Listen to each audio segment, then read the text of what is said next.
Chickens.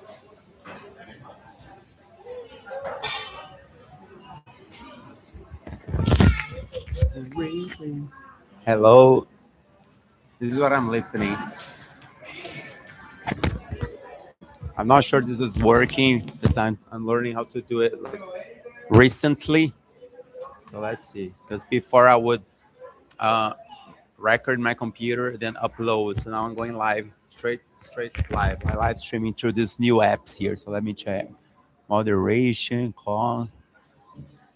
So I'm not sure this is recording or not.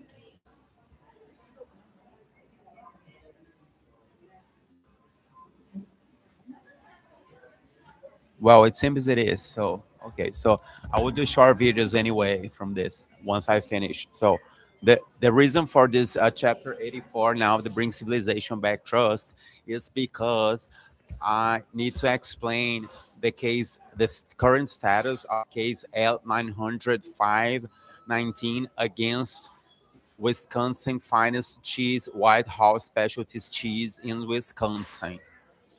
The situation is since 2018 until a few months ago, we were the accusations were against the crimes perpetrated by Karen Williams, Jamie Williams, and Logan Williams there at the office in Plano, Texas, when they committed that redirection fraud with all the schemes they did there just to steal my contracts, fully reported to the authorities. But there were elements of force majeure. Force majeure is a French American term that means stronger force. It means, yes, there's elements of criminality prosecuted by that family and the Williams. They're in Plano, Texas. And when I've seen this properly, okay, the police in Plano, Texas has all the reports and everything. So it's not confidential or anything. The Better Business Bureau in Plano, Texas has a copy of the entire documentation. Also, the Chamber of Commerce of Plano, Texas, they have the entire. But there were some elements of force majeure, strong force that we all have been puzzled, but it's not really that complicated of a crime. Like it's just to refund some funds because every time I have a case like that, I do send a termination contract. So the Williams, they were serviced with an opportunity of just wrapping up the case and closing up because they're in simple words, the crime they perpetrated was to cut me off. Okay, so they embezzled private data of my clients, and then they just to remove the American company trying to do business straight with Libya, and so it's really bad. But and there was more. There's crazy things about money laundering involving Libyan citizens living in Florida. The case only gets worse. Okay, but there was some elements because like, how come such a? Like, it's not really that complicated, and in all the documentation present at the American Embassy in Dubai, American Embassy in Ireland, like the police in Texas, like what was going on, what happened, like so on the investigations, like this cases that take a long time, and then we identify that Ornua purchased the supplier, like my cheese supplier in Wisconsin was purchased by a competitor of mine, which was Ornua Ireland, which is state owned. Which it's the state of the Republic of Ireland owns it. It's the same people that have blocked my access to credit because the crimes I have been victim of, perpetrated by the Williams, they happened after the European Union Regional Development Fund blocked my access to banking services in the Republic of Ireland, because that was before, because I had all the, because people said, but how come we're taking such a high risk of doing banking for that way? No, because back, when I filed all the applications, because the European Union Regional Development Fund asks for a massive amount of paperwork for you to have your permits to bank. Okay, so that was the issue. I'm talking about on behalf of my company in Ireland, LEGroup Operations, Dublin, Ireland. Okay, that's what established 2016. Okay, so now that we're out, now I see and investigating. Okay, but who was in charge of the European Regional Development Fund? when they blocked my access. Oh, it was Thomas Wieser. And then I read about Thomas Wieser, and then he's been accused of a lot of fraud and probably one of the main perpetrators of the failure of the European Union, because he was in charge of the euro and a whole. So there's a lot of accusations against him. And then when I was reading, and then is when I identified the name of his rival, which is, I wouldn't say an enemy, but a rival in opposition, with Yanis Varoufakis. Yeah, he used to be. He was the Minister of Finance of Greece. He's also in the European Union, and he accuses Thomas Wieser of malicious practices. And oh, now I see, makes total sense. Now we wrap it up the case, and now I know what's the situation. Okay, now I know what happened. This is what happened. Okay, Thomas Wieser, who was ruling the European Union, created this scheme. So the case only gets worse, because that would be the big picture. That would be how I got defrauded, because when I filed the application at the European Union Regional Development Bank, they basically, what they did, they embezzled, they still, because once you file an application at a banking institution, they force you to prepare a massive amount of documentation. And then Thomas Wieser, it only gets worse, okay?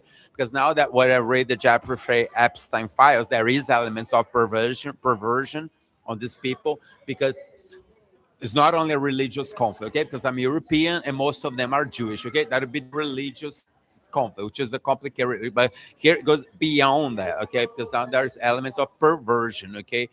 Like, because you see that when you apply for credit at the European Union Regional Development Fund, you need to it's a massive amount of data. Like, they ask you names of your suppliers, what price you buy, they basically, like, it's an X-ray of your entire company. And then in my particular, as we're talking $1 million businesses, like large, massive, I'm talking like large, massive amounts of business. Okay, I'm not talking pennies on here. Okay, and then, like, oh, now I see.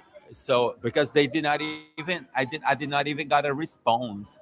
How come an European Union citizen applies for credit for a multi-billion-dollar company at an European Union Regional Development Fund?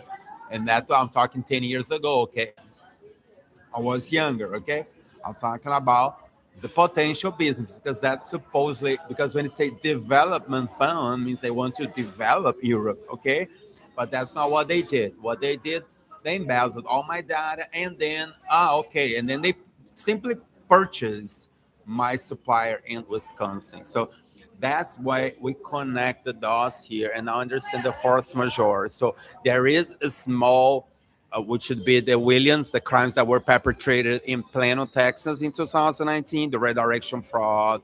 The, that would be the the family there that I was dealing with, okay, directly. Maybe executives of the European Union Regional Development Fund. They embezzled my business plan. They trade in the black market of data, which happens in California often. There's a big, massive market of clandestine information that they buy and sell cash in California. Everybody knows that. But that's the case. L 975 19 against Priscilla Zuckerberg and all that, the Facebook scandal. But data trading, private data trading. So it's all combined. Okay. So, but then now, so that's why I'm adding, because I just mailed some correspondence to the political party of Yanis Varoufakis, because he is doing sustainability protests and march. And so then what I did, I filed a entire case to them once again, because they already had it before. So I sent them all again. They have an office in Dublin, Ireland. It's like, look, this is the situation, because then it goes into consequences, because, for example, I'm dealing with sustainability for 3 years now, and I have lots of people waiting. Okay, Augustin, when the funds are going to be unblocked? I say, I know, but this is like the domino effect, because it's not only Thomas Wieser that committed this I don't know, fraud, whatever he did in 2018, 19, because that was also during the pandemic when they purchased my the supplier in Wisconsin, which is called White House specialties cheese, and also called ornua ingredients, which is Irish name ornua. Okay, so any questions to ask, and there'll be more videos about it. I'm just doing this video here because then you guys register, because I will going to add this also to the emails to Ivana, who is the lady in charge there in Ireland from the Yanis Economics investigations there about all these criminal activities perpetrated by this former executive of the European Union Central Bank. Okay, like Thomas Virs is not small penis. Okay, he's a Jewish American Austrian, and he was born in of Philadelphia, I guess, or Pennsylvania, and then he was raised in Austria. He holds double citizenship, and then he operates in Europe, like in the right there at the banking institution. So he's probably, in my perception, and based on other things I've been reading about him, he is probably the one who orchestrated this entire scheme. Okay, which is European Union Regional Development Fund.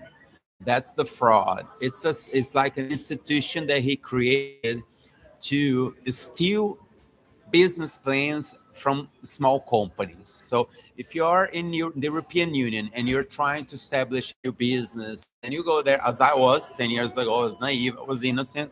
So I thought the European Union was serious. So I applied for all my hard work and I gave out all my paperwork, and they do not release any funds to you. What they do, they steal all that data and they do it themselves. That's the crime they're perpetrating. Okay, and what they say really is that, no, if you like opening a coffee shop, if you opening like a retail store, a small shop to produce some tobacco cigarettes, oh, that one there'll be no problem. They will give you some money. But even though it's very restricted, okay, because I know the entire procedure is very restricted, okay.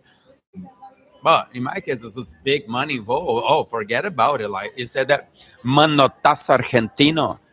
Manotazo argentino is a slang used because it happens often in Argentina. It's just like when you leave something unattended, then if it's worth, okay, sophisticated, like they don't steal pennies, okay, if it's really big and interesting thing, okay, they go and they do the manotazo, which is the big hand. The big hand is something like you have your cell phone, and then they boom, the big hand takes it away. Okay, called the manotazo argentino, and probably that's what Thomas Wieser did with my paperwork, all the business plans. Okay, so he did the manotazo. He took all my paperwork and do it himself. Like what, you know, like, well, that's corruption, that's fraud, that's 100% criminal law. So it only gets worse, right? Which I'm not surprised, because there's so many ugly news in the whole world. But now we know, at least in my case, all my situations are on black and white. So anyway, any doubts, any questioning, let me know. The invoice remains the same. It's L905. It has all the values, the indemnizations, everything we're requesting.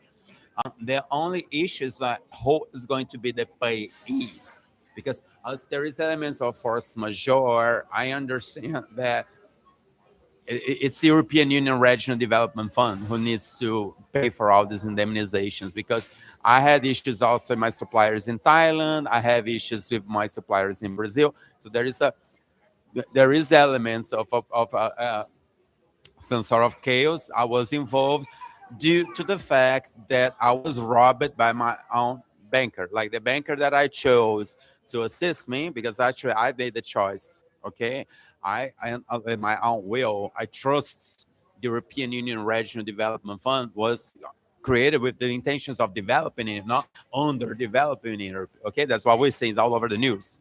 European Union is becoming a super underdeveloped country. It's becoming an underdeveloped. So it's actually was orchestrated. Anyway, okay, it will continue. Okay. Also, I have a client that says to be continued, to be continued. He says that's from they're from the Jewish community in Los Angeles, California. They say that there, to be continued. Okay. I'm not Jewish, but I have a lot of Jewish clients. Usually, when you talk banking, okay, it's a very, very Jewish oriented business. So we need to literally speak. But I'm a client, okay? I am a client. I hire the services of bankers, okay? But anyways, attorneys as well. Okay, so Welcome to Bring Civilization Back, Trust, Chapter 84. We're registering it from Rosario, Argentina. I'm at an that's a commercial because I use in their establishments. This is a KFC Argentina. KFC, Kentucky Fried Chicken, free commercial, free advertising. But anyway, I had it's a good burger, good pricing. It's fine, good service, also very clean space. There's a beautiful view here from some buildings. Okay, so all right, people, have a great April 2nd, which is also a special day in Argentina because they're celebrating. Like they say, the Falkland Islands or the Malvinas Islands Day or something like that, the April 2nd, which I decode as their, I believe they're celebrating the end of the Nazi regime in the country. That would be the Liberation Day because that's when the Nazis they lost the last battle here, and which was the Falklands War, where because Argentina was under a Nazi regime in the 70s, and then it ended up when they lost the Falklands War. So I believe that's how I decode celebrating because I didn't go much into detail. Okay, but look, greetings from South America. All right, cheers. Augustin here once again. So let's see if this works. And stream, and stream. Are you sure you want to end in streams? Yeah, and stream.